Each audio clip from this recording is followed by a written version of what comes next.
Bem-vindos a mais um episódio de E aí, professor? Oi, Martin. Oi, Walter. Eu vou bem, e você? Eu estou melhorando devagarinho. Quando a gente não tem mais 20 anos de idade, demora um pouco para se recuperar. É verdade. Mas nós sempre tiramos a nossa força de Deus, não é? Você se refere a incrementos de 20 anos? Sim. Bem, eu já tô no segundo incremento. Eu passei por uma experiência como a de Jó, mas eu vou melhorar. Bem, o que importa é o final da história de Jó, não é? Com certeza. Vamos começar com uma oração. Querido Pai, obrigado por nos dar a oportunidade de conversarmos novamente. Por favor, ilumine nossas mentes com o Teu Espírito Santo. Dá-nos a Tua força em nome de Jesus. Amém. Amém? Martin, nós fomos impressionados a falar sobre adoração e música, sobre o que se fazer diante de tudo isso que o mundo nos impõe com relação a estilos musicais e estilos de adoração. O que é apropriado, o que não é. São perguntas difíceis e elas criam muita controvérsia. Isso é verdade. Tem muita gente preocupada com relação aos estilos musicais. Você saiu da cultura rave. Você trouxe essa música para a igreja? Bem, no início a gente tentou, mas não quando eu me tornei adventista. Mas no início, quando eu comecei a entrar no cristianismo, nós tentamos produzir música rave cristã.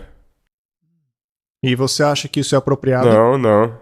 Aliás, quando o DJ está lá na frente, aquilo não é uma forma de adoração?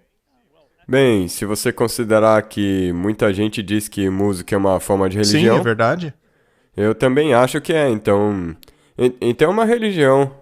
Você disse, o DJ fica lá na frente, ou mesmo qualquer artista que na verdade é ovacionado, ele fica lá na frente, recebendo toda aquela atenção, todo mundo levantando as mãos, balançando as mãos pro ar, pulando, gritando, chorando.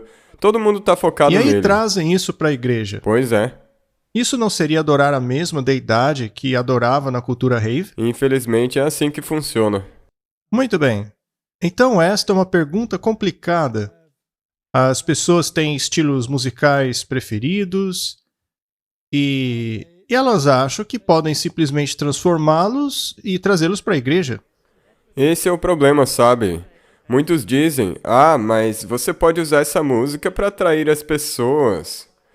Mas se eu decido voltar para a música rave, para alcançar as pessoas de lá, será que ia funcionar? Eu duvido, Martin. Eu duvido. Você tem que sair desse sistema, deixá-lo para trás. E você tem que reaprender o que significa servir um Deus santo e exaltado. A música deve se parecer tanto quanto possível à música do céu, à dos corais celestiais. E a pergunta, naturalmente, é: como se parecem os corais celestiais? Será que o coral lá do céu canta rock cristão?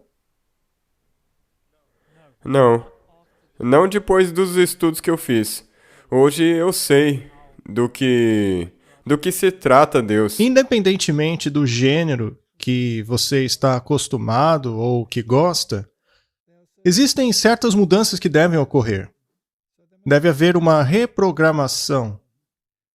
Agora, o problema é que muitos de nós tentam reter as pessoas na igreja, transformando os nossos templos em algo parecido com o que há lá fora, para adaptá-las a esse ambiente cultural. Mas se analisarmos os resultados disso, vemos que essas igrejas se tornaram Dominicais. igrejas dominicais. Exatamente. Por exemplo, você deve se lembrar daquele One Project. O projeto 1, eu acho que ainda funciona. muitas igrejas que aderiram a esse projeto foram embora. Elas saíram, porque o estilo te leva de volta para sua cultura original, que, segundo eles, não é tão restritiva assim, é mais solta. Então, como funciona essa questão de mudança? Eu sou uma geração mais velha que a sua, não é? Eu cresci na época dos Beatles e Rolling Stones. E, aliás, alguns desses tiozões aí ainda estão cantando. Pois é. E não mudaram o teor de sua música. Mas é interessante que você tenha mencionado isso, porque, na verdade, de acordo com a imagem aí de fora, uma se opõe à Sim. outra. Os Beatles são os mais legalzinhos, conservadores, e os Rolling Stones eram os garotos E maus. também são escancaradamente satânicos. Veja aquela música, Simpatia pelo Demônio, etc. O que eu quero dizer é que, na verdade, os Beatles não são melhores. Não, eles se diziam mais populares que Jesus. E olha para as coisas que eles implementaram, como, por exemplo, o misticismo oriental. Sim. Agora, eu nunca fui muito fã dessas coisas. Quando eu era um jovem, eu gostava mais de um tipo de música quase psicodélico, como o Moody Blues. Eles eram pessoas instruídas, mas havia algo na música deles, na vibração do som deles, que era quase traiçoeira. Veja, o que é interessante é que cada gênero de música tem uma própria droga que acompanha ele. Sim. E aí, mais tarde, eu migrei para mais música country, que seria uma música sertaneja. Algumas delas eram bem melodiosas, como Roger Whittaker e aqueles cantores. Mas a pergunta é, por que você gosta disso? Será que são apropriadas para a igreja? Pergunta difícil. Como é a música do céu? Olha, você pode ter um vislumbre, se for a sua Bíblia, e ver os tipos de instrumentos criados para a adoração de Deus. Quais instrumentos eram aceitáveis e quais não eram? Na primeira tentativa de Davi de trazer a arca de volta, ele cometeu alguns erros que foram muito custosos. Ele então fez as correções e trouxe cantores treinados. E esses cantores não foram poucos. Havia vozes masculinas, femininas, e era tudo feito com muita harmonia. A harmonia é uma coisa muito importante na música. Ela toca ao nível intelectual. Você tem a melodia, o ritmo e a harmonia. E deve haver uma certa mescla entre esses elementos para que sejam apropriados a um Deus santo. Deus quer que sejamos santos. Então, vamos dar uma olhada nesse assunto. O episódio de hoje se chama Está Bem com a Minha Alma, que é o nome de um hino do nosso hinário americano. Vamos dar uma olhada, então, nesse assunto.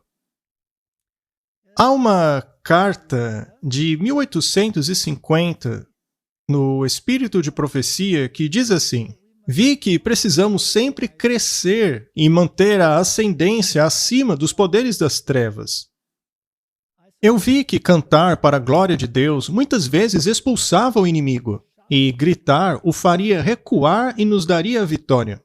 O que seria esse gritar? Seria fazer uma barulheira? Ou seria um grito santo, uma música com um crescendo?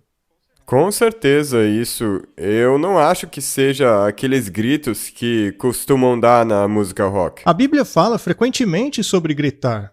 Em outras palavras, é cantar com toda a sua capacidade. É isso que quer dizer. Muito bem. Quando você grita, você não ergue a voz? Sim. Então, quando você canta, chamando isso de gritar, não é erguer a voz? Mas não fazer um som gutural, mas sim harmonioso e melodioso, não é? Muito bem. Cantar pode expulsar o inimigo. Ou seja, quanto mais encrencado você estiver, mas você deve cantar com gosto. É basicamente isso que quer dizer. Não é balbuciar.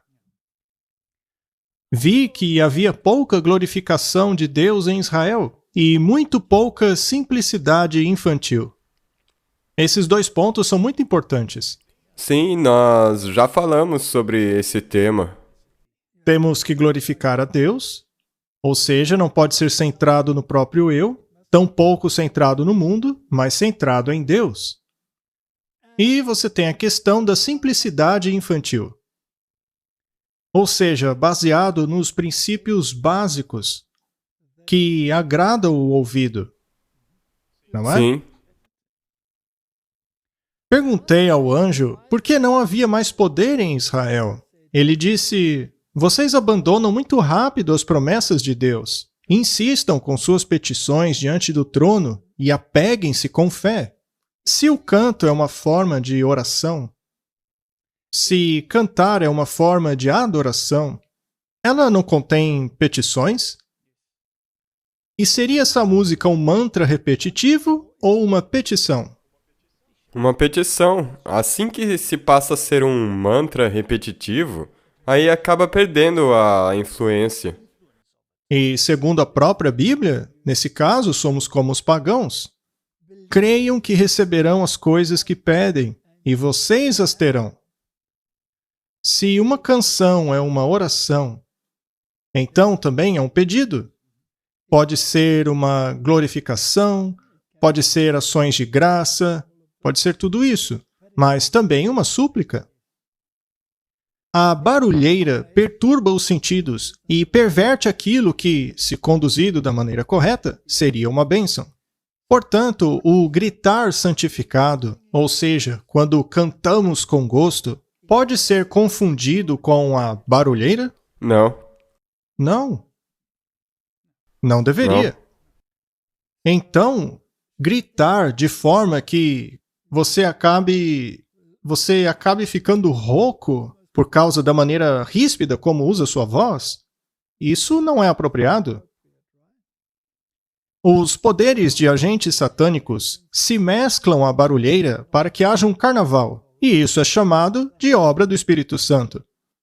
Nós não vemos isso em grande escala nas culturas rave, em concertos de rock Agora você tem um problema. e nas igrejas. Exatamente. O problema é que, porque você está tão acostumado com essas músicas seculares, uma vez que você vai para a igreja, é muito fácil querer trazer o que está de fora para dentro. E então aquilo não acaba te chocando Não, mais. porque você se acostuma. Portanto, essa é a dificuldade da coisa. Nós temos que mudar. Temos que entrar em harmonia com o que Deus quer. No fim das contas, o que o mundo faz não é te dessensibilizar 100%. em relação aos nobres princípios da oração. Quando você tem esse tipo de cultura, quando você está nessa vibe, será que você está mesmo orando a Deus ou apenas satisfazendo sua vontade? Um sentimento. Um sentimento. Aquilo que aconteceu no passado também vai acontecer no futuro. Satanás usará a música como uma armadilha pela maneira como ela será utilizada. Não podemos dar espaço a exercícios estranhos que roubam as nossas mentes das impressões do Santo Espírito. A obra de Deus é sempre caracterizada pela calma e dignidade. Ou seja, pular, gritar, gesticular, isso seria calma e dignidade? Não. Não. Mas aí você tem um problema. O que dizer a respeito da dança que era feita para o Senhor? Mas isso sempre ocorria num cenário de guerra, quando o povo saía para enfrentar um exército? Temos que analisar o contexto, não é? Correto? E quando voltavam para o templo, ali era adoração e a dança não era incluída. Temos aqui mais uma citação de Martinho Lutero. Ele tinha coisas interessantes a dizer. Ele era muito envolvido com música. Ele escreveu hinos maravilhosos. Não vejo valor em doidos que desprezam a música, porque ela é um dom de Deus. A música expulsa o diabo e torna as pessoas alegres. Elas esquecem a ira, a imoralidade, a arrogância e coisas do tipo. Depois da teologia, eu dou à música o lugar mais exaltado e honrado. Será então que a música expulsa demônios? Sim. Tá, mas e se a música for igual à da cultura rave ou dos shows de rock? Nesse caso, os demônios não se sentem confortáveis? Sim. Infelizmente, mas é assim. Muito bem. Mais uma citação de Lutero. A coisa que mais irrita o diabo é ensinarmos, pregarmos, cantarmos e falarmos de Jesus. Não está em harmonia com o que lemos no Espírito de Profecia? Com certeza. É por isso que eu gosto muito quando, com vozes claras, seria essa uma voz alta? Essa é uma alta voz, mas não choca os sentidos. Exatamente. Continuando, quando com claras vozes nós cantamos na igreja Et homos factus est verbum caro factum est. O diabo simplesmente não pode resistir a essas palavras e ele foge, porque ele sente o que está contido nelas. Oh, quão bom seria se encontrássemos alegria nessas palavras, como o diabo fica aterrorizado por elas. E qual é o significado daquelas palavras? O que significa et homos factus est verbum caro factum est? Significa ele tornou-se homem, a palavra tornou-se carne. Portanto, é uma letra cristocêntrica. Quando algo é cristocêntrico e não autocêntrico, o diabo não aguenta. Ele não aguenta. Porque Cristo e o diabo são inimigos um do outro. Aonde Cristo for adorado, Satanás simplesmente não pode estar. Ele acaba fugindo. Ele foge. Portanto, é muito importante discernirmos um ato de adoração que não é genérico. É verdade. A adoração é muito específica. Ok? Mas o mundo condena as palavras e obras de Deus, porque estas são entregues de uma maneira clara e simples.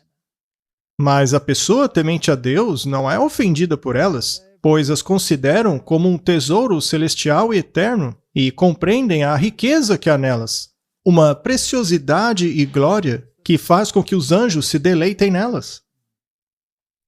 Os anjos estão envolvidos quando cantamos? Com certeza.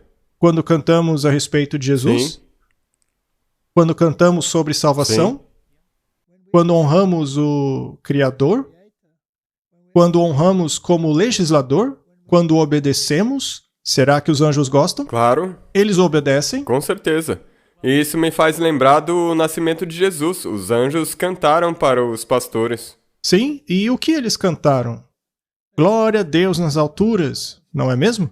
Porque é exatamente o que diz ali. Exato. Deus tornou-se carne, a palavra tornou-se carne. Até mesmo quando você vai para Jó, que você mencionou, os anjos estavam cantando. Estavam cantando? A Bíblia diz que até mesmo o próprio Deus canta. Sim, e o próprio Jesus também canta. Ele regozijará cantando. Esse é um assunto muito fascinante. Deve ser uma coisa maravilhosa quando o próprio Deus canta, não? Sem dúvida, eu mal posso esperar para ver. Eu também não. Este aqui é o hino It Is Well With My Soul, que em português é Sou Feliz com Jesus. Veja só a história por trás desse hino. O que fazia as pessoas escreverem hinos como esse? Será que eram experiências bobinhas e superficiais? Ou eram experiências profundas e marcantes da pessoa? A questão é que, especialmente com a nova geração, e eu me incluo nela também, quando você não está acostumado a hinos, por causa desse outro tipo de música, no começo você acaba pensando que... Esses hinos velhos precisam mudar. É, coisa do tipo. Mas veja, que o espírito de profecia mencionou agora há pouco, é que você tem que olhar para todo o contexto da música. Aí você vai entender o que aquilo significa. Quando é feito da maneira certa. Exatamente. Não são apenas as letras, mas toda a estrutura tem que estar correta. Não basta pegar letras e colocar em um contexto secular? Não. E tem sempre esse... Argumento. Sim, elas sempre dizem isso. Não, eu não tô ouvindo a música de verdade, é que a letra é bonita. Bem, mas aí você se pergunta, se você está olhando para uma foto bem feia, uma foto perversa, por exemplo, mas você coloca uma legenda bíblica, isso não vai tornar aquela imagem boa. E é por isso que quando você tem a estrutura certa, e aí sim você põe uma letra boa, a música ganha todo um significado. A letra americana desse hino diz assim: quando a paz, como um rio, visitar o meu caminho, quando tristezas como ondas do mar rolarem. Seja qual for o meu destino, tu me ensinaste a dizer, tudo está tudo bem com a minha alma. Naturalmente, essa pessoa está profundamente triste, mas a paz dela é como um rio. E o refrão da música diz: está tudo bem com a minha alma, está tudo bem com a minha alma. Meu pecado, e ó, que pensamento glorioso, meu pecado, não em parte, mas todo, está pregado na cruz, e eu não o carrego mais. Louvado seja o Senhor, ó minha alma. Existe doutrina nessa letra? Sim, muita doutrina. Muito bem. Então, as circunstâncias envolvendo esse hino não são fáceis. A tristeza na alma do autor do hino. Ele está olhando para o mar, para as ondas que rolam, e elas o lembram de algo que o entristece. Mas então, e aí vem a parte da doutrina, ele se lembra que o pecado dele, não parcialmente, mas todo ele, foi pregado na cruz, e por isso ele louva o Senhor Deus. Há uma mensagem Sim. aí? Salvação. E Senhor, apresse o dia em que a minha fé será vista. Hoje nós vivemos pela fé e aguardamos aquele dia no qual a veremos. É como você mencionou num outro episódio, quando nós chegarmos ao céu, não vai existir fé. Não haverá mais fé, porque estaremos vivendo a realidade. As nuvens serão enroladas como um pergaminho. A trombeta ressoará e o Senhor descerá. Mesmo assim, está tudo bem com a minha alma. Essa letra é consoladora? Sim, apesar da tristeza desse mundo, quando nós olhamos para essa promessa, a nossa alma fica bem. Então, será que essa letra nos diz que, apesar de você estar em grande tristeza, se você mantiver seus olhos fixos na promessa, você Sim. pode ter paz? Como a de um Sim. rio? Muito bem. Vamos dar uma olhada na história desse hino. Horácio Spafford, que viveu de 1828 a 1888. Ele foi um advogado de sucesso e investidor imobiliário em Chicago. Ele e sua esposa Anna tiveram um filho e 4 filhas e viveram uma vida de filantropia, de serviço em sua igreja. Eram bons cristãos. Eles praticavam o bem, eram reconhecidos pela sociedade, faziam filantropia, ajudavam os pobres, tudo o que um bom cristão deveria fazer. Até que em 1871, eles perderam seu filho de 4 anos para uma doença chamada escarlatina. Poucos meses depois, um grande incêndio de Chicago destruiu a maior parte de suas propriedades. Parece-se até com a história de Jó. Quando chegou o ano de 1873, a tragédia chegou novamente. A família havia planejado visitar a Europa, mas Horácio ficou por causa dos negócios. E durante a viagem, o navio no qual estava Ana e suas 4 filhas bateu em outro navio e afundou rapidamente. Apenas Ana sobreviveu. Ela então enviou um telegrama apressado e assustador a Horácio dizendo: "Apenas eu sobrevivi." Você pode imaginar a tristeza dos Spaffords ao receberem as notícias? Deve ter sido paralisante. Mas em sua viagem para encontrar-se com Ana, conforme seu navio aproximava-se do local de afogamento de suas filhas, ele foi inspirado a escrever as letras deste hino, It is well with my soul, sou feliz com Jesus. Ao contrário da maioria das músicas de lamento, ela foca menos naquilo que foi perdido e mais na esperança encontrada. Sem dúvida, os Spaffords ficaram abalados pela perda de suas filhas. Mas seu coração tornou para a fé em Deus em meio à perda e à obra de Jesus para resgatar os pecadores. O hino não diminui a dor da tragédia. Ainda assim, proclama que Deus está presente nela e é maior que a tragédia. Este hino não é cheio de significado? Claro. Na verdade, esse é o plano da salvação do qual fala a Bíblia. Se você está numa situação difícil, não é o tipo de hino que você quer cantar? Sim. Até mesmo quando estiver tudo bem, nós deveríamos cantar esse hino. Exatamente. Vamos ler Mateus capítulo 8, verso 23. E entrando ele no barco, seus discípulos o seguiram. E eis que no mar se levantou uma tempestade tão grande que o barco era coberto pelas ondas. Ele, porém, estava dormindo. Seria Jesus um senhor ausente? Puxa vida. Sim, é o que pensam.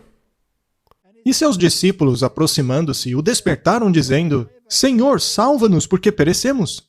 No outro evangelho diz: Você não se importa? E ele lhes disse: Por que temeis, homens de pouca fé? Então, levantando-se, repreendeu os ventos e o mar, e seguiu-se uma grande bonança. Paz como um rio. É isso aí. Aquela tempestade violenta. Primeira tempestade, depois a reação. E qual foi ela? Buscar Jesus. Então, Martin, quando nós adoramos em meio às tempestades da vida. E qual é a solução? Jesus. Buscar Jesus, não é? Muito bem. E aqueles homens se maravilharam, dizendo: Que homem é este que até os ventos e o mar lhe obedecem? Mais uma vez eles estavam olhando para o físico e perderam a mensagem espiritual. Como nós ganhamos experiência espiritual? Pela calamidade. Infelizmente, a Bíblia está cheia desses exemplos. E temos que aprender com esses exemplos. Até mesmo o espírito de profecia está cheio. Leia Testemunhos, volume 1. Testemunhos para a Igreja. É realmente incrível. Ou você faz o papel da mulher de Jó, amaldiçoa Deus e morre. Ou você diz, ainda que ele me mate, nele confiarei. Tem que ser um dos dois. E daí você canta Está tudo bem com a minha alma. Exato. Na primeira estrofe, tem a questão da tempestade. E segundo a história que lemos na Bíblia, foi a tempestade que os conectou a Cristo. Sem ele, a tempestade tira a nossa paz. Sem ele, a gente já era. A tempestade precisa nos conectar a Cristo. Já a segunda estrofe menciona o plano da salvação. Todos os meus pecados. A condição para o perdão, os passos à salvação, é o reconhecimento, arrependimento, crer e transformação. Você concorda? Com certeza. E se você pula esses passos, aí não é arrependimento. Qualquer tipo de adoração a Deus deve sair de um coração cheio de gratidão. Como você pode adorar Deus se não está grato? Sim, ou você adora por medo. Não dá. É como a minha madrasta Teia costumava dizer: Por que eu vou orar? Eu trabalhei para comprar essa comida. Eu então perguntei a ela: Mas foi você que criou a comida? Então você tem que reconhecer, tem que se arrepender, acreditar e ser transformado. Sem transformação é tudo inútil. Tem que ter um resultado. Tem que ter um resultado. Não pode ser apenas uma rotina diária, como ler um jornal. Não. Aqueles que esperam até serem mais dignos do favor divino, antes de se aventurarem a aclamar as promessas de Deus, estão cometendo um erro fatal. Somente Jesus pode nos purificar do pecado. Somente Ele pode perdoar nossas transgressões. Ele ouve e responde às orações daqueles que vão a Ele em fé. Muitos têm uma ideia vaga de que precisam fazer algum esforço maravilhoso para assim ganhar o favor de Deus. Muitos dizem que ainda não estão prontos para irem a Deus, porque não se consertaram ainda. É o que eles dizem, não é? Sim. Mas a autodependência é vã. É apenas pelo conectar-se a Jesus por meio da fé que o pecador torna-se um crente filho de Deus. Martin, se nós não temos esses elementos em nossa adoração, o que inclui a música, então é uma adoração vã. E Deus não gosta de nada vão. Não, porque é uma experiência religiosa centrada em Cristo. Bem, nós também temos a questão da justificação lá, não é? Meu pecado, não apenas em parte, mas no todo, foi pregado na cruz. Então temos a justificação. Ensinamos que o homem não pode se justificar diante de Deus por sua própria força, méritos ou obra, mas são justificados gratuitamente por meio da fé em Cristo, quando creem que foram aceitos e que seus pecados foram perdoados por causa de Cristo, cuja morte pagou pelos nossos pecados. Deus considera essa fé como justiça diante dele. Mencionando Romanos 3 e 4. Você concorda? Eu concordo com isso aí. E de onde foi retirada essa citação? Da Confissão de Augsburg. E quem escreveu a Confissão de Augsburg? Foi Melanchthon. Foi ele que escreveu. E eles tinham uma compreensão muito profunda da justificação. E, segundo o espírito de profecia, eles tinham a compreensão perfeita da justificação. Então, é bom ler isso. Vamos ler novamente. Nós ensinamos que os homens não podem ser justificados diante de Deus por sua própria força, méritos ou obra, mas que são justificados gratuitamente por meio de Cristo pela fé, quando acreditam que foram aceitos e que seus pecados foram perdoados por meio de Cristo, por cuja morte sua dívida foi paga. Deus considera essa fé como justiça diante de si. Mencionando Romanos 3 e 4. A Igreja Católica nega isso? Sim, eles chamam isso de anátema. Então, por conta da doutrina da justificação, a sua fé fica firme ou cai? E qualquer pessoa que não receba a justificação não pode estar adorando ao mesmo Deus. Não dá, porque um diz que é pela fé e outro diz que é pelas obras. Exato. O artigo 2 sobre o arrependimento. O arrependimento consiste de duas partes.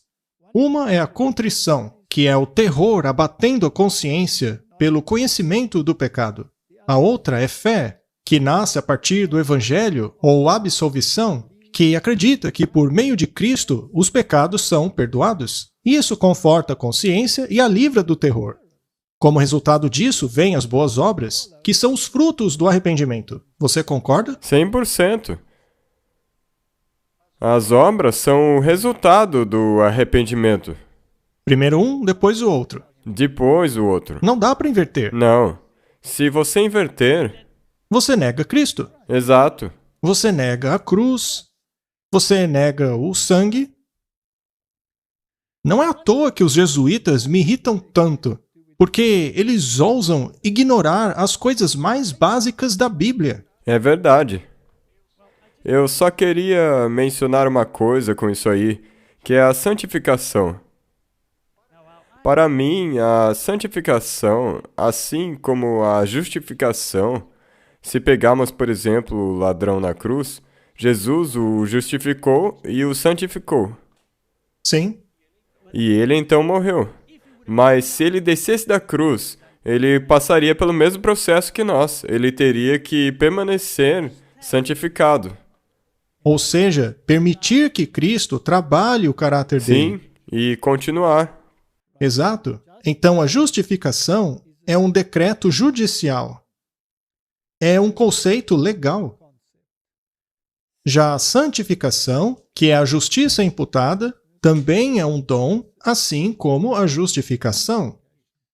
Não é algo que você faz por si mesmo. Você permite que Cristo o transforme. Sim, temos que permanecer nesse processo. Temos que ser trabalhados por Jesus constantemente.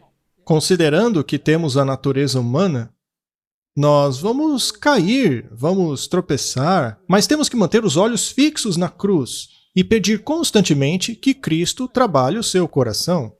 O altar. É assim que funciona. A terceira estrofe do hino fala sobre a esperança do advento. Não é uma progressão? Sim, claro. É como você já falou. Primeiro começou com Jesus, A tristeza. depois a tristeza, depois a santificação, depois a esperança, mas uma dependência constante. Agora chegamos na esperança do advento. Então, existe uma mensagem, tem uma teologia que está em harmonia com a Bíblia. Estes são os elementos. Não estamos falando de um hino específico dizendo, olha gente, agora só cante esse hino, tá bom? Não, não é isso. Estamos falando de princípios que constituem a música de adoração. Temos aqui um outro hino do hinário americano. A tradução é Quando eu contemplo a cruz maravilhosa. Vamos analisar sua letra. Quando eu contemplo a cruz maravilhosa, em que o príncipe da glória morreu, minha mais rica conquista eu considero como perda e derramo desprezo sobre todo o meu orgulho. Veja a teologia dessa estrofe, Martin. Não é profunda? Sim, O que é que ela faz com a glória do homem? Joga na terra, não é? O espírito de profecia diz que a justificação joga a glória do homem na terra. E temos isso aqui. Nossa glória é jogada no pó. Derramo desprezo sobre todo o meu orgulho. Que Deus me proíba de me orgulhar, a não ser pela morte de Cristo, o meu Deus. Todas as coisas vãs que mais me encantam, eu as sacrifico através do seu sangue. Isso não revela um desejo de abandonar as coisas do mundo? tudo. Tudo, sem nos apegarmos a nada. Muito bem. Martin, você pode cantar isso somente por cantar. Lá, lá, lá, lá, lá. Mas você pode cantar participando da mensagem. Isso não muda algo em você? Com certeza, e isso nós gostaríamos de implorar com que as pessoas fizessem. Isso aconteceu comigo e com a minha esposa, uma vez que começamos a cantar e realmente a internalizar essa doutrina dos hinos que cantamos. Paulo diz, quando eu faço essas coisas, eu as faço pelo Espírito, com o coração, mas também com a mente. As duas coisas estão conectadas. Não podemos desconectá-las, porque daí os sentimentos começam a ganhar. Aqui, porém, somos mantidos dentro da estrutura. Veja, de sua cabeça, suas mãos e pés, tristeza e amor fluem misturados. Que poético, não? Será que já houve um amor e uma tristeza assim? Uma coroa tão rica compostas de espinhos? Profundo, não? Martin, se perdemos essa profundidade, se passarmos a cantar apenas coisas extremamente simples, que nos façam cantar só no automático, que não fazem a mente pensar. É verdade. E esse é o problema. Porque a gente quer simplesmente sentar lá, aproveitar e nem pensar. Se você não pensa no que canta, você está numa sessão de relaxamento. Como se fosse uma musiquinha de acampamento. Eu não estou dizendo que isso seja errado, mas no que se refere à adoração verdadeira, E com relação à verdadeira adoração, você não quer ter coisas profundas para cantar a respeito? sim, eu penso dessa maneira. Se todo o reino da natureza fosse meu, esta seria uma oferta muito pequena. O amor tão surpreendente e divino exige a minha alma, minha vida, tudo o que tenho. Você está disposto a cantar assim? Sim, eu quero. Essa é uma decisão tremenda. É sim, uma vez que se decide, não há volta. Muito bem. Esse hino é baseado em Gálatas 6,14.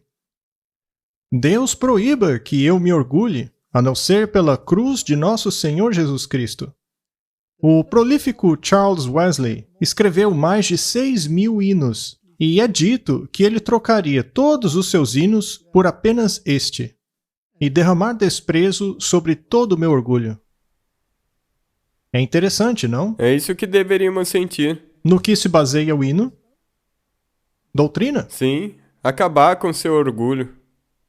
Exato.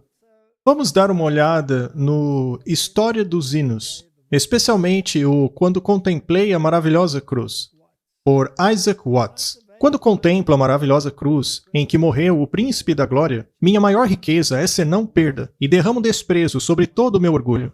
Um dos maiores escritores de hino de todos os tempos compôs esse belo hino, Quando Contemplei a Maravilhosa Cruz. Isaac Watts nasceu na Inglaterra, sendo o primeiro filho de uma família da tradição dissidente. Seu conhecimento em grego, latim e hebraico poderia ter dado a ele a oportunidade de tornar-se um sacerdote anglicano. Ainda assim, ele escolheu pastorear uma congregação dissidente. Ou seja, os rebeldes, não é? E é interessante que Wesley disse que ele abandonaria todos os hinos que escreveu em troca desse daí. Na época do nascimento de Watts, as igrejas da Inglaterra cantavam apenas canções métricas. Mas em torno do período de sua morte, ele plantou a semente de uma hinodia muito mais complexa. Seus 600 hinos, reunidos em 7 coleções, fizeram a transição de uma salmologia métrica rígida para uma hinodia teologicamente mais livre. Lembre-se que o contexto deles era a Idade Média, onde a música era praticamente um mantra indutor de sentimentos. Especialmente na Igreja Católica, que durante o tempo todo foi de um jeito bem específico. Correto? E agora Deus está levantando a reforma. E ele passa a ensiná-los algo. Ele quer algo diferente na música. Se o próprio Deus os ensinou assim, Martin, não deveríamos valorizar isso? Claro, mas não usam o mesmo argumento hoje, dizendo que a nossa música tem que se adequar aos tempos. Sim, mas temos que considerar os princípios. Os hinos de Watts incluem uma teologia complexa, ideal para o formato congregacional de canto. Os hinos refletiam o tema do sermão. Ele insistia que as canções da igreja deveriam ser totalmente evangélicas e não apenas suplementos dos salmos. Ele defendia que os hinos deveriam ser livremente compostos e não seguir à risca o texto da Escritura. Os hinos deveriam dar uma expressão direta dos pensamentos e sentimentos dos cantores, e não meramente relembrar eventos de um passado distante. Ou seja, você deve participar daquilo, deve ser uma interação viva. Você pode sim citar a Escritura, mas deve usar a Escritura homileticamente. Você pode dizer o que você sente e o que tirou daquilo que você leu. Ele também escreveu textos para se adequar aos medidores de salmos mais comuns, permitindo serem cantados por qualquer congregação, de maneira que cada linha contivesse um pensamento completo. Isso era importante, uma vez que os hinos, assim como os salmos métricos antes deles, eram alinhados por um precentor ou líder da música. O líder cantava uma frase, enquanto que a congregação repetia aquilo que havia sido cantado. Se um pensamento estava espalhado em 2 frases, ele seria quebrado por essa técnica de ensino. O que Watts fez foi melhorar esse processo ao incluir um pensamento completo em uma única frase tanto quanto possível. Muito bem, se você analisar esse método, um pensamento completo em uma única sentença é fácil de internalizar. E isso também faz com que fique fácil de memorizar. Sim. E se você acrescenta a rima, é ainda mais fácil. É por isso que você pode usar as escrituras e introduzir a rima, para que assim fique mais fácil de memorizar. Outro exemplo do impacto de sua teologia sobre os hinos é o de que ele utilizava os textos do Antigo Testamento de forma a refletir a presença de Cristo, fazendo assim os seus hinos virem Deus o Pai da perspectiva de Deus o Filho. É incrível. Ou seja, ele estava interpretando o Antigo Testamento, utilizando como um expositor do Novo Testamento. E é exatamente o que deve acontecer até mesmo na pregação. Correto? A quarta estrofe original desse hino, na verdade, foi omitida, apesar de repassar um imaginário poderoso. Seu sangue, assim como um manto, espalha-se sobre seu corpo no madeiro. Assim eu estou morto a todo mundo, e todo mundo está morto para mim. É interessante que tenham tirado essa estrofe. Eu gosto bastante dela. Ela é muito teológica. É muito profunda.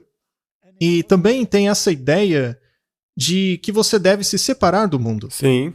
O mundo não tem lugar na igreja. Não. Nada. Deus disse que estamos no mundo, mas não somos do mundo. Correto. Martin, será que isso rouba a alegria e a experiência? Não. De jeito Tudo nenhum. que é bíblico só aumenta a experiência. Veja, isso faz todo sentido. Você se lembra que recentemente mostramos um vídeo daquele cara correndo pra lá e pra cá, gritando que podemos adorar em qualquer Adore dia? qualquer dia, esqueça essa bobagem do sábado. Deus é o Deus da segunda, da terça, do domingo, quarta, seja lá qual for. Então, como encaixar aquilo nesse tipo de música? São duas coisas tão distantes assim como o Ocidente está do Oriente.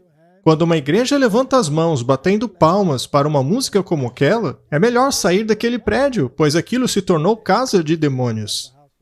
Sim, é só barulheira. Agora, veja só. As pessoas dizem que você pode usar qualquer música para alcançar as pessoas onde estiverem e trazê-las para cá. Mas se for assim, a primeira vez que eu ouvir um hino, eu vou pensar, que é isso? Exato. E as duas últimas linhas da estrofe formam um quiasma. O himnologista J. Richard Watson diz o seguinte: um sobrecruzamento na maneira como a letra grega ti é encontrada no quarto verso, que toma sua ideia de Gálatas 6:40, e perceba que cruz, que é formada entre as palavras morte e mundo naquelas duas linhas. Quando eu contemplo a maravilhosa cruz, é um dos mais nobres poemas de Watts e um excelente exemplo do porquê ele é considerado essencial na transição para a hinodia.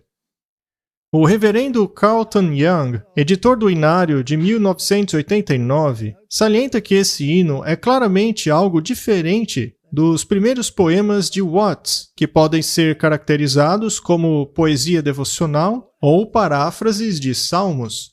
Vários hinólogos dizem que este hino, o primeiro publicado em Hinos e Canções Espirituais em 1707, é um exemplo excelente de muitas das suas melhores técnicas, assim como a sua habilidade de escrever linhas iniciais que já capturam a atenção da pessoa, mantendo o tema e levando a um clímax.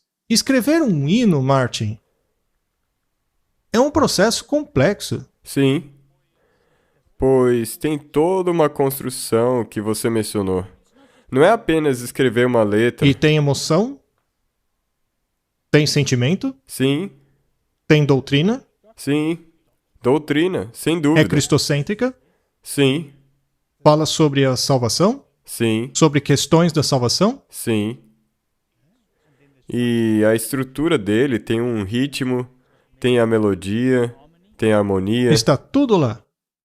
O Inário da Igreja Metodista Unida é dividido em duas melodias diferentes. A primeira, de Lowell Mason, foi escrita em 1824. Essa melodia originou-se do canto gregoriano, presumidamente do Benedictus. É isso que acontecia na Idade Média, durante o tempo da Igreja Medieval, não é? Foi primeiramente publicado na terceira edição da coleção de música de igreja da Sociedade Handel e Haydn de Boston. A segunda melodia, Rockingham, composta pelo inglês Edward Miller em 1790, sendo primeiramente combinada ao texto no Hinos Antigos e Modernos de 1861. Este hino é especialmente poderoso, pois inclui muitas ferramentas poéticas. Por exemplo, oxímoros são encontrados 2 vezes na primeira estrofe. Minha maior riqueza eu conto como perda. E isto é um oxímoro? Pois como sua perda pode ser um ganho? E derramo desprezo sobre todo o meu orgulho. Isso também é uma contradição. Então, temos uma técnica aqui. E a terceira estrofe contém um paradoxo, no Coroas de Espinhos. E existem 2 perguntas retóricas na segunda metade dessa estrofe. Teriam sobre ela o amor e a tristeza se encontrado? Ou espinhos tornado a coroa tão valiosa? E a música termina com um clímax. Isso exige a minha alma, minha vida, meu tudo. Então tem uma teologia profunda aí. Também existe oxímoros, 2 contradições que se tornam uma realidade. Fé é a substância daquilo que se espera, a evidência daquilo que não se vê. Isso é um oxímoro? Sim, é um paradoxo. É um paradoxo muito bíblico. Até o espírito de profecia utiliza esse tipo de linguagem. Sim, e se você não tem fé, não pode agradar a Deus. Você tem que aceitar o paradoxo. Sim. O que significa que você tem que aceitar a justificação. Quando eu contemplo, é um hino saturado de teologia, um chamado para uma resposta emocional com o cantor. A emoção está A envolvida. emoção está envolvida? O hino foi transformado em um estatuto de fé que ultrapassa as gerações e barreiras denominacionais. De acordo com o estudioso de hinos Lionel Eady, a frase "as coisas vãs que mais me atraem, eu as sacrifico" tem um significado pessoal para cada cantor. Então você pode cantar essa música e relacionar-se com ela? Sim, pode ser para toda a congregação cantando. Ainda assim, também é individual. Exato. Você não está cantando um mantra. E é a mesma coisa com relação à emoção que nós mencionamos antes. Sim, existe emoção envolvida, só que ela tem que estar na ordem correta. Ela não pode ser a força motriz. Exato. É uma coisa que exige ou ação ou renúncia. Os 3 penhores no clímax do hino, minha alma, minha vida, meu tudo, eram sacrifícios requeridos apenas daqueles que tinham feito os votos monásticos. Agora é exigido de você, esses votos monásticos, naturalmente, eram feitos sobre um princípio errado, porque eram associados à automutilação. Sim, e novamente, isso aí é egoísmo. A automutilação não nega a cruz? Sim. Com certeza. A teologia desse hino funciona poderosamente no contexto de um culto de adoração. Prestes a receber o sacramento, o poeta medita sobre o amor que tornou aquele instrumento judicial de tortura e morte num canal de compaixão divina. Esse hino é uma verdadeira obra-prima que revela a genialidade de um homem e de sua influência em milhões de cantores ao longo dos séculos. Segundo o Dr. Young, esse hino construiu uma ponte entre a salmologia e a hinodia e liberou a igreja para criar um corpo vivo de Cristo nas músicas. Isso sempre foi o que Deus quis. Deve ser algo pessoal, mas baseado nas Escrituras. Vejamos agora outro hino, Martin. Estamos utilizando esses hinos como exemplos para olhar as estruturas, as metodologias de como deve ser um hino. Mas não estamos dizendo para focar apenas nesses. A ideia é ter um parâmetro geral, para que assim possamos saber o que realmente envolve uma música de adoração a Deus. Especialmente quando se usa a música. Claro. Essa aqui é um pouco mais livre. Meu Jesus, eu te amo. Eu sei que és meu. Por ti, todas as tolices do pecado eu renuncio. Meu gracioso Redentor, meu Salvador és tu. Se alguma vez te amei, meu Jesus, é agora. Essa é uma canção feliz? Há muita gratidão nela. É uma resposta ao que foi feito na cruz. Deveríamos ter isso em nossos hinos? Sim. Deve haver uma expressão de gratidão. Exato. Eu te amo porque tu me amaste primeiro e compraste meu perdão no madeiro do Calvário. Eu te amo por usares os espinhos na tua testa. Se alguma vez te amei, meu Jesus, é agora. Existe teologia aí? Lindo demais. Eu te amarei na vida, te amarei na morte, e te louvarei enquanto me emprestares o fôlego. E direi, quando o orvalho da morte repousar frio em minha testa, se alguma vez te amei, meu Jesus, é agora. Por quanto tempo esse processo do amor continua? Até o fim? Por toda a vida até o fim. Mas se você perde essa gratidão aí, se você perde de vista a cruz, Aí você perde perde... a sua experiência cristã. Sim. Será que esse hino foi feito para lembrar-nos de nossa experiência cristã? Sim, e para te levantar quando você está caído. Para ajudá-lo a sair da sarjeta quando você não aguenta mais. E uma vez que você sai, você fica radiante e grato. Muito bem, e qual é o final de tudo? Nas mansões da glória e do deleite sem fim, eu sempre te adorarei no céu tão brilhante. Cantarei com a coroa cintilante em minha testa. Se alguma vez te amei, meu Jesus, é agora. Seja lá o que acontecer nessa vida, essa é a promessa. Mas as pessoas querem a experiência agora. Você se lembra daquela prostituta no episódio do Senhor ausente? Ela disse que o Senhor tinha levado a recompensa com ele. Ele tinha levado o saco de dinheiro?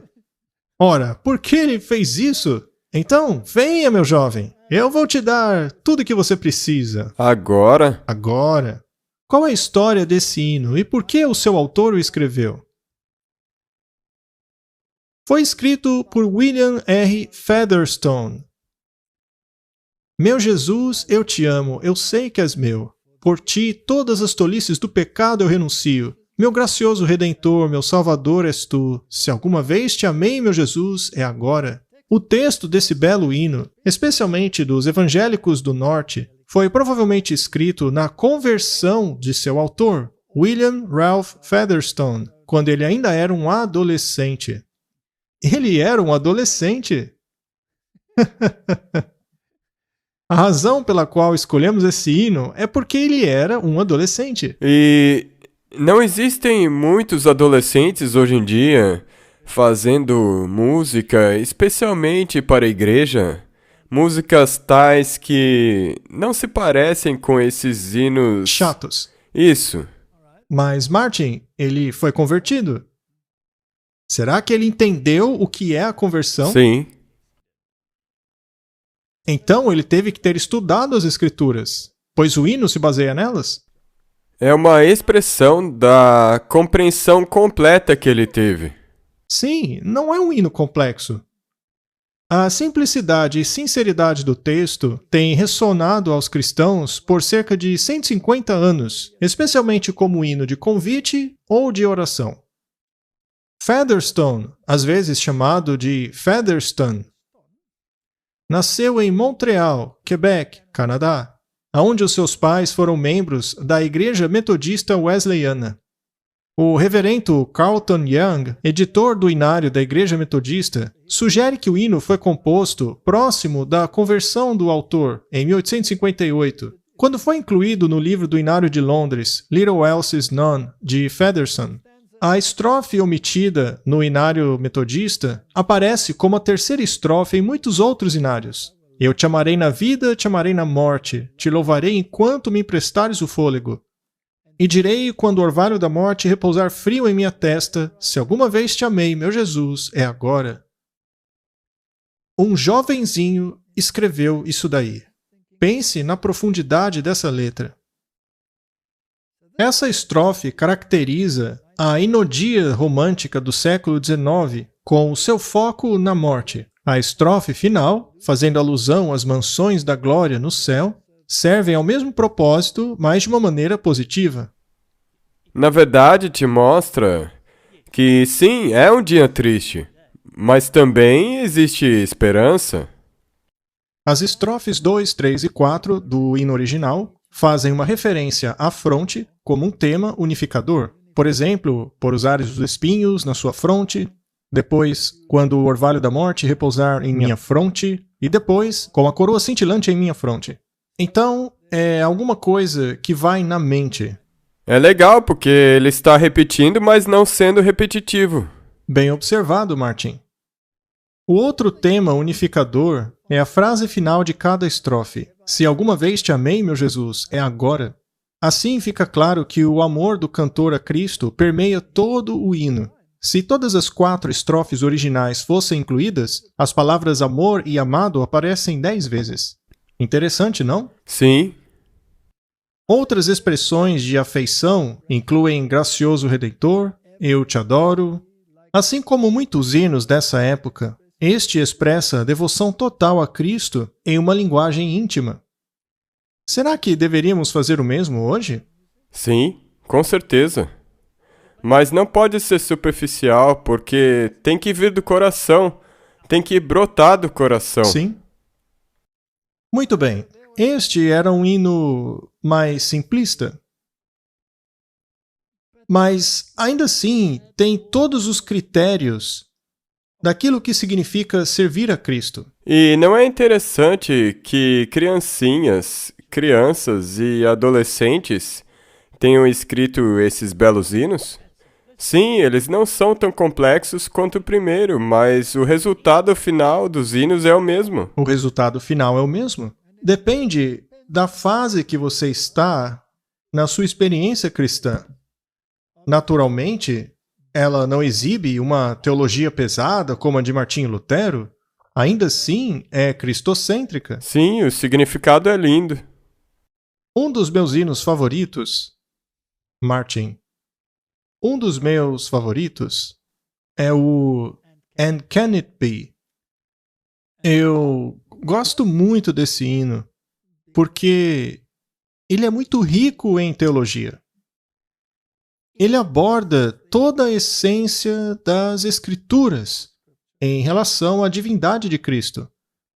Não como sendo um ser gerado, como ensina o catolicismo, mas como sendo um com o Pai desde o início. Sim, não um ser criado. Exato. E ele foi escrito por Wesley, como veremos. Se observarmos as palavras desse hino e a sua melodia, veremos que ele fica na cabeça. Você pode cantá-lo de uma maneira estereotipada ou pode cantar com gosto. Eu sempre me lembro de Tiago White, que pegava sua Bíblia. Devo pegar a minha? Não, você não precisa. Eu não vou abrir a minha. Eu já estava empolgado. E quando a congregação cantava, como se estivesse num funeral. Aliás, eu já estive em muitas igrejas em que a hora do louvor parece mais com um funeral. Mas ele dizia, vamos lá, gente! E ele fazia o povo cantar com gosto. Ele acabava com o funeral. Então, você pode cantar isso com vontade também. E aí você tem aquele crescendo, sabe?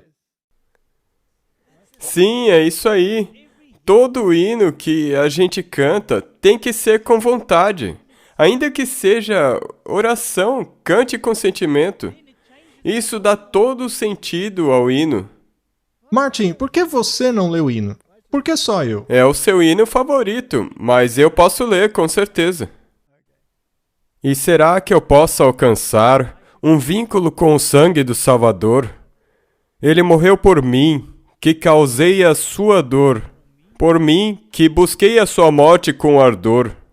Que amor maravilhoso! Como é que pode ser que tu, meu Deus, tenhas morrido por me querer? Essa é uma teologia maravilhosa, não? Sim. Você tem aí o sangue do Salvador, que morreu por você. Tudo aquilo que o catolicismo nega, não é? Também menciona que nós causamos essa dor nele, e sendo assim, porque ele morreu por nós, que causamos isso nele. Você e eu somos tão responsáveis pela morte de Jesus quanto os fariseus daquela época.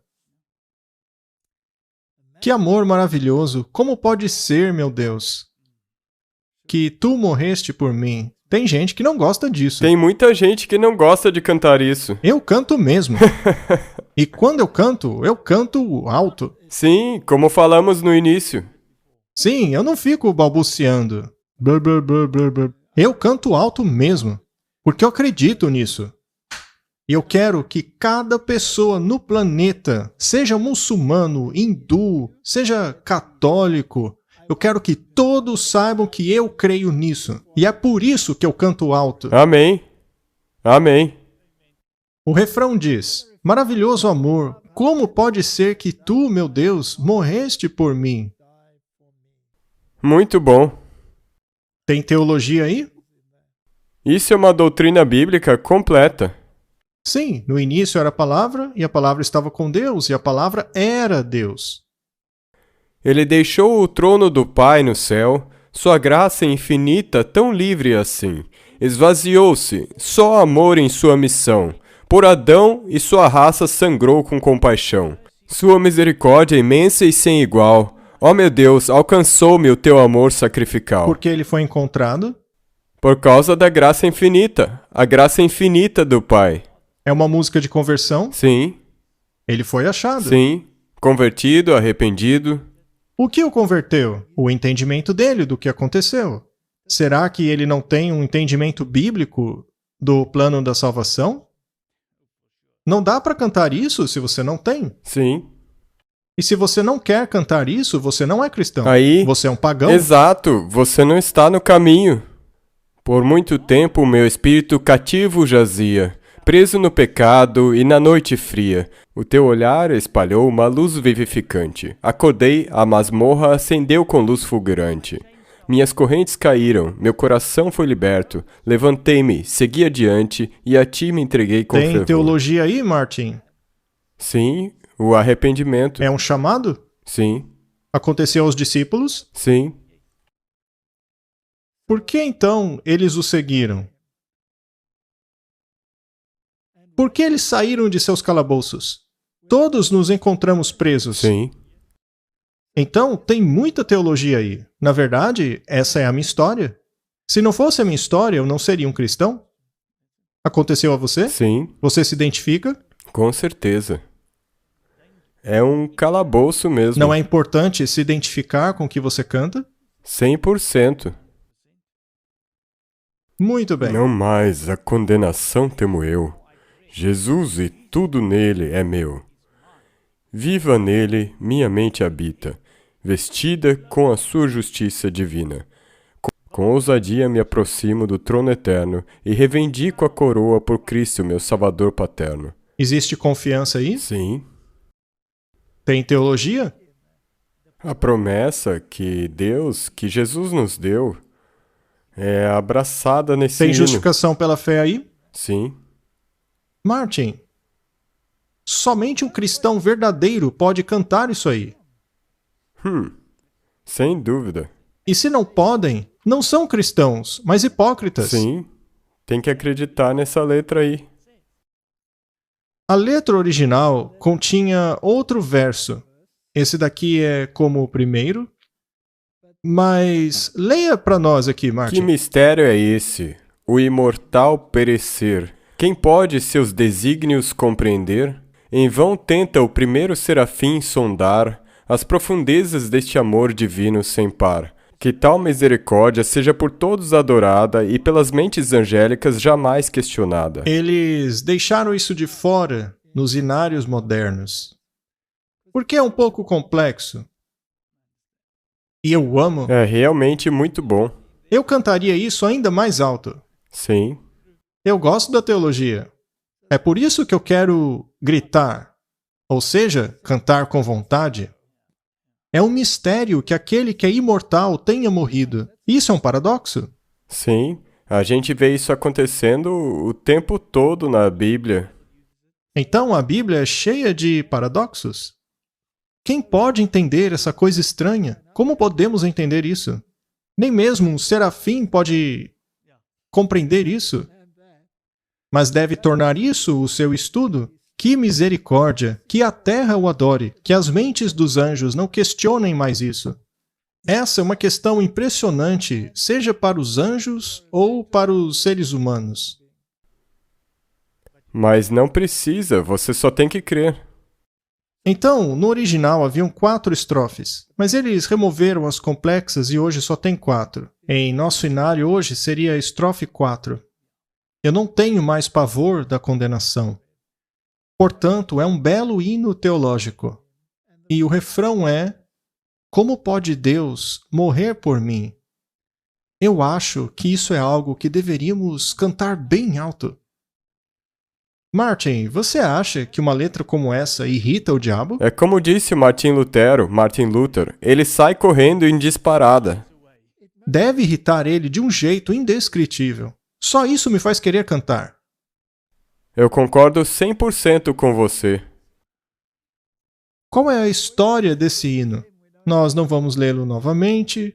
Vamos para a história. O hino And Can It Be That I Should Gain é talvez um dos mais felizes hinos escritos por Charles Wesley.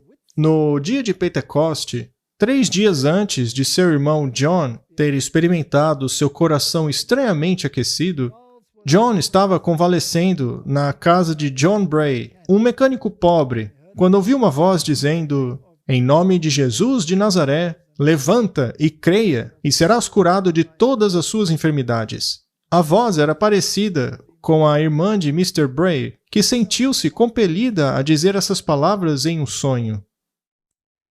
Histórias interessantes? Então, esses hinos não apareceram do nada em um dia. O que eu vou escrever hoje? Não. Não foi assim. Havia uma questão emocional envolvida.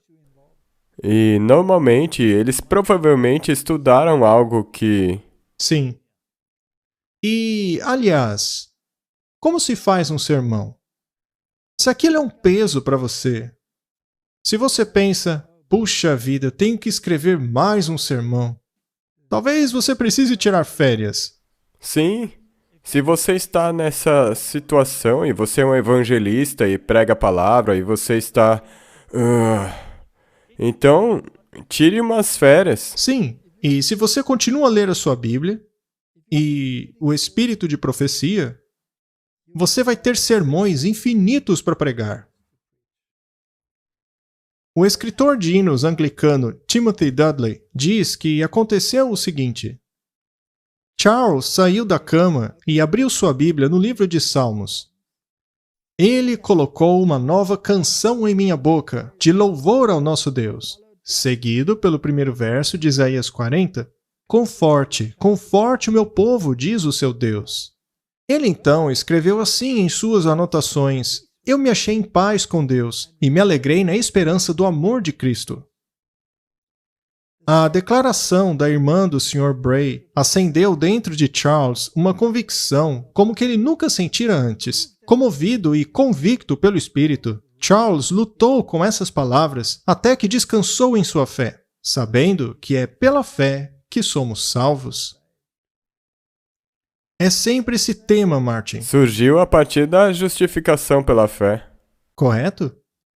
Logo após essa experiência de conversão, ele escreveu 2 hinos em celebração ao amor maravilhoso que ele havia conhecido: And Can It Be That I Should Gain? E Where Shall My Wandering Soul Begin? Que se encontram no inário da Metodista Unida. Há um certo debate com relação a qual hino foi escrito primeiro, mas a maioria dos estudiosos acredita que este segundo foi escrito primeiro por Charles após a sua experiência de conversão.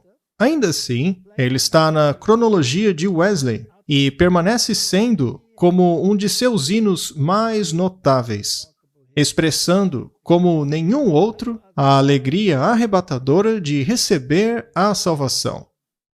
As pessoas podem procurar na internet e ver que indivíduos e até mesmo corais cantam esses hinos. Eles podem ouvir ao patos e a energia que sai desses hinos e internalizar as palavras e constatar se isso te exalta ou se parece com um mantra. Sim. O texto do hino é bastante direto. Wesley começa com a exclamação: "Como pode ser que eu ganhe o interesse do sangue do meu Salvador?" Essas palavras são seguidas por uma pergunta retórica: "Ele morreu por mim, que causei a sua dor?" Isso é típico do estilo poético de Charles. O imaginário que ele usa para cada estrofe é comovente, especialmente no caso da quarta estrofe, uma referência à milagrosa libertação da prisão de Pedro e Paulo, como descrito em Atos capítulos 12 e 16. A primeira estrofe expressa maravilhamento ao ato redentivo de Deus e sua oferta de graça gratuita a todos, apesar de termos causado essa dor a ele. Esse maravilhamento é mais à frente enfatizado pela frase repetida "por mim" nas linhas 3 e 4. A segunda estrofe continua com esse sentido de maravilhamento, com a primeira frase "esse mistério que o imortal morre". Aqui, Charles captura o paradoxo desse mistério, a morte redentiva e a ressurreição de Cristo, dizendo que até mesmo o chefe dos anjos não pode compreender a profundidade do amor divino. E na estrofe 3, ele fala sobre a encarnação, ecoando Filipenses 2, 6 a 8, nas linhas 3 e 4, que dizem: "Esvaziou-se de tudo, menos do amor, e sangrou pela impotente raça de Adão." Já a estrofe 4 compara a nova liberdade da humanidade com a milagrosa libertação de Pedro da prisão. Então, Wesley pega emprestado uma frase de uma história popular romântica fictícia de seus dias, chamada Heloísa a Abelardo, por Alexander Pope, que diz: "Teus olhos difundiram um raio vivificador, para simbolizar o poder e amor de Deus em descer para salvar os cativos." Na estrofe número 5, Wesley fala a respeito da justificação que hoje temos em Cristo e de nossa futura glorificação na vida por vir. Na primeira linha, que diz: "Não tenho mais pavor da condenação", é uma alusão a Romanos 8:1, que diz: "Portanto, agora não há condenação para aqueles que estão em Cristo Jesus." E aí, tem teologia nisso? Sim. Foi a experiência de conversão dele. Martin, que conhecimento esse pessoal tinha no momento da conversão deles? É fantástico, não é? Não é? Toda essa teologia já estava ali. Ele simplesmente se converteu. Que música entra no seu coração e sua mente quando você se converte? Bem, ela contém remorso, gratidão e alegria. Existem hinos que se sobressaem, com os quais você se identifica mais. Sim, é verdade. E será diferente para cada um, não é? Para mim, por exemplo, eu gostava daquela "Ó glorioso amor, nas trevas Jesus me encontrou." Correto? Martin, quando eu era um ateu e descobri que o que Cristo fez por mim, um hino com o qual eu me identificava era o "Como é doce crer em Jesus, aceitar a tua palavra", que aliás eu nunca tinha feito antes. E esse hino teve um impacto muito grande em mim. É por isso que eu utilizei muito naquela série Ataque Total. Muitos dizem que aquela série não é cristocêntrica, ou pelo menos não cristocêntrica o suficiente, porque ela foca muito naqueles assuntos do que está de errado no mundo, etc. Ora, por que eu escolheria esse hino se ela não fosse cristocêntrica? Quando o lixo finalmente vai embora, o que resta é Cristo. Exato. E se você... Isso é para te mostrar todos esses enganos que te afastam de Cristo. Então é cristocêntrica, porque tudo isso, como você disse, é para tirar a cortina de fumaça e te levar onde ele está. Exatamente. Como é doce crer em Jesus. Então, Martin, existem certos hinos que tocam na gente, mas eles precisam ter essa profundidade teológica neles. O hino apareceu primeiro no Inário de John Wesley, de 1739, Hinos e Poemas Sacros. Desde a sua primeira publicação, ele foi incluído nos hinos metodistas, assim como nos hinos de muitas outras denominações protestantes. É como se os metodistas levaram a questão do hino a um patamar superior. Ele escreveu 6.000 hinos. E o adventismo tem muitas raízes no metodismo. Porque o metodismo, pela primeira vez, salientava a santificação. Não podemos ficar apenas na justificação, porque sem santificação ninguém verá Deus. Ou seja, se não permitirmos que Cristo nos transforme E ficar firme. nós não teremos a vida eterna. Precisamos ser transformados. Muito bem. Com exceção da omissão por parte de John da quinta estrofe original, o hino permanece como na sua forma original.